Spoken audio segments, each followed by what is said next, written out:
لوگ الجامعہ، الجفر اور مصحف فاطمہ سلام اللہ علیہ کو ایک ہی سمجھ لیتے ہیں، حالانکہ یہ تینوں الگ الگ کتابیں ہیں، ان کا الگ الگ موضوع ہے۔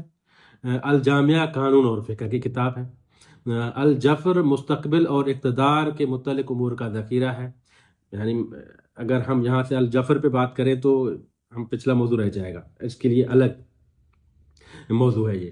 اسی طرح ہم صرف یہ کہہ رہے ہیں کہ الجفر کی کتاب الگ ہے اور جامعہ الگ ہے۔ اسی طرح مصحف فاطمہ سلام اللہ علیہ، یہ پھر تیسری کتاب ہے۔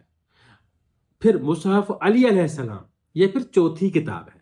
یعنی یہ ایک ایک نہیں ہے، الجامعہ الگ ہے، مصحف علی علیہ السلام الگ ہے جو قرآن سے تعلق رکھتی ہے، اور مصحف فاطمہ سلام اللہ علیہ وہ ہے یہ جس میں حضرت فاطمہ سلام اللہ علیہ کی تسلی اور خبر رسانی کا بیان ہے۔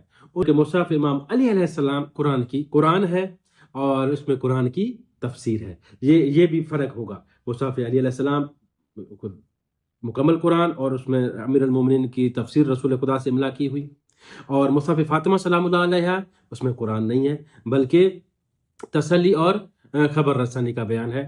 یہ صرف میں فرق کی حد تک بات کر رہا ہوں۔